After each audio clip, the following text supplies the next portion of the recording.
This is it, right? The rock stool? Aye, lad. The Council of Valkyries. The Valkyries are of Valhalla, are they not? Glad to see you're paying attention, brother. You are correct. Valhalla, the great hall of the Einherjar, is their home within Asgard. But while there, they are subject to the scrutiny of the All-Father himself. And relations between the Valkyries and Odin were tense during my tenure as his advisor. Why? Well, that's an even longer story, lad. For now, why don't we look around for some clues?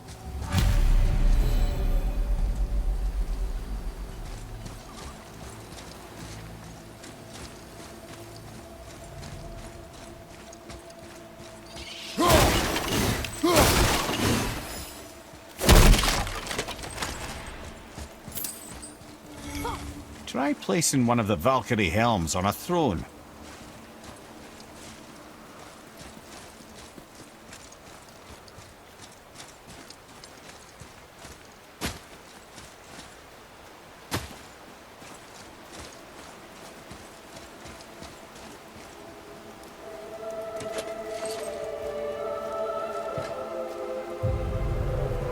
Whoa, you're back. Lemire, who is she? Gunnar, Mistress of War. After any conflict, big or small, she would be first on the scene, sussing out the worthy spirits for a free trip to Valhalla. A gruesome task, but she took great pride in it. Any conflict. Impossible. It's true. She had help from her sisters, of course, but Gunnar was always first to arrive. Her judgment of the fallen was unparalleled, and an invaluable resource to Odin. She was one of his favorites.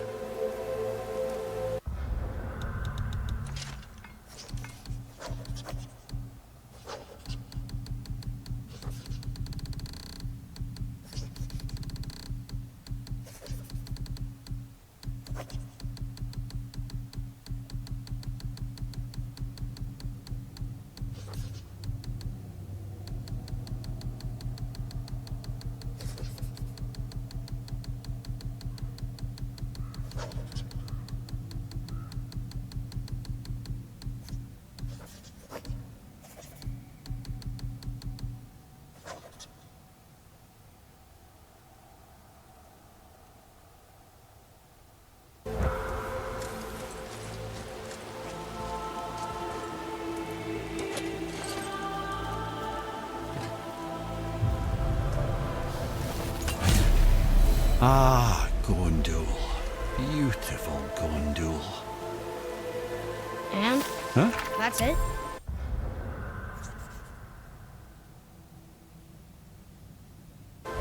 Beautiful Gondul? No story or anything? Oh, sorry, lad. The sight of Gondul always took my breath away. Gondul had a silver tongue, a sharp wit, and struck a figure so stunning it literally drove men insane. Odin forbid her from setting foot in Midgard after a time, as insanity is not a welcome trait in Valhalla.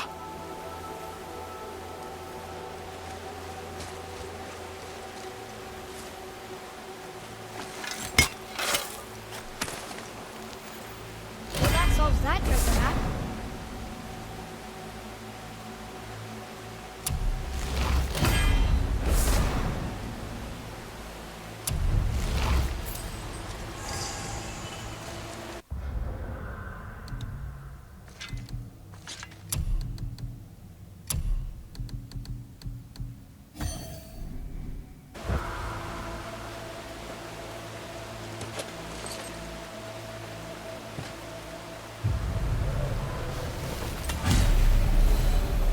This is none other than Geirdriful, the Master of Arms in Valhalla, responsible for arming and training Odin's Einherjar. Is what? His army come Ragnarok. The entire reason Valhalla exists, you see.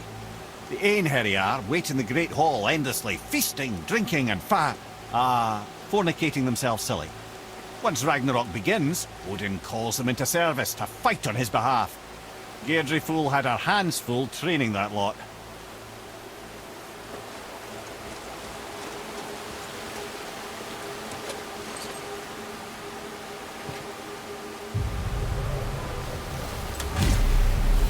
This, my friends, is Kara. Now, Valkyries are volatile by nature, but Kara, the lass is wild storm personified. a wild storm. Aye, calm and collected. Then the air would shift and the fury of her storm would unleash. It was beautiful in a way, assuming you could find proper shelter. Her tears would cleanse the blood-soaked battlefields.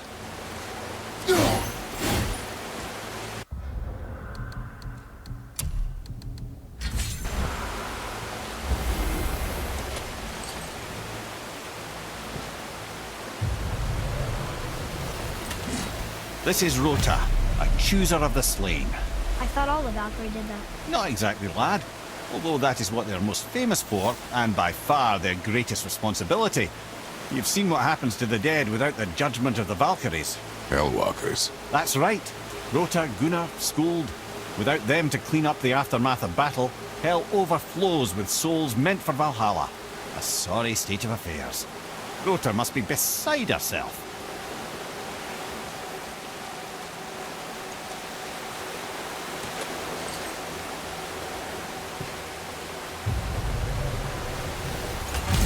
Ah, here we have Air, the healer. A Valkyrie healer? Strange. Air was strange, as a matter of fact. Very quiet, very calm. Where her sisters were violent rapids, Air was a gentle stream. She healed the wounds of both mortals and gods, and even a certain all-knowing sage who once drank too much and fell off a mountain. Not my proudest moment.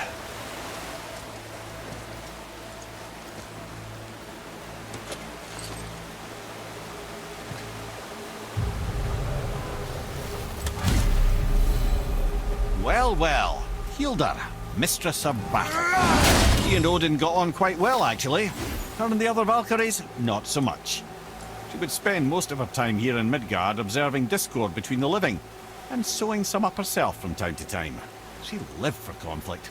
Some say she was conflict personified. I wonder what will become of her now that she's free.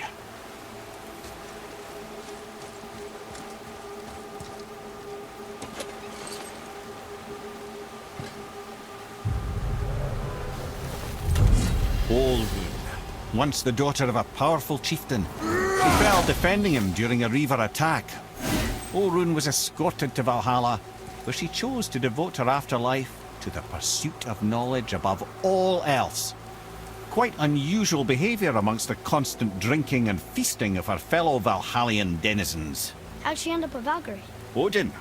He saw a kindred spirit in Olrun's single-minded pursuit of knowledge. He appointed her as the Valkyrie's resident historian.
Thank you, friends. You have saved the Valkyries. Sigrun, how did this happen? Mimir, is that you? You have been freed, but... Freedom comes at a price, milady. You speak truly. Countless winters we served the All-Father. But only through his union to the Queen did we ever taste some measure of freedom. But aren't you the queen? There has only been one Queen of the Valkyries, the goddess Freya. When Odin severed her wings, I served in her absence, but it wasn't enough for the All-Father. He used an archaic piece of magic, corrupting my sisters. I tried to contain the damage by imprisoning them in places where they could cause no harm, but soon I lost myself as well. Sigrun, I'm sorry for being so worthless. I could have done something, or tried at the very least. What will you do now? I must reunite with my sisters. Together we can restore balance to the realms. You have the eternal blessings of the Valkyries.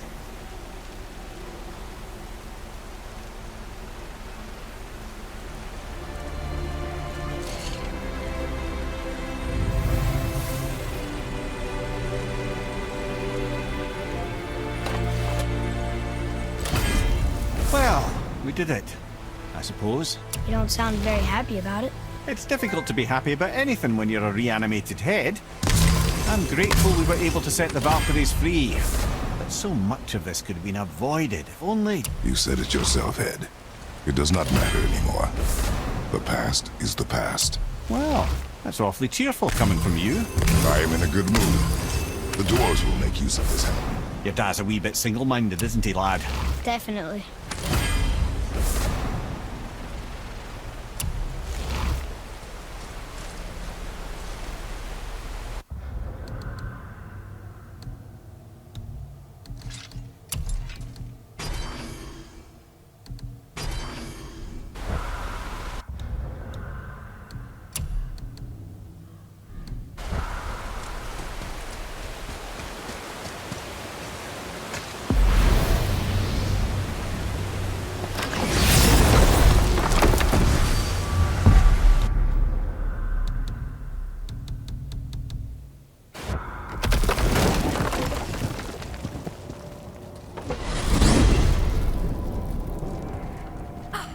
Wait, so Freya is the Valkyrie Queen?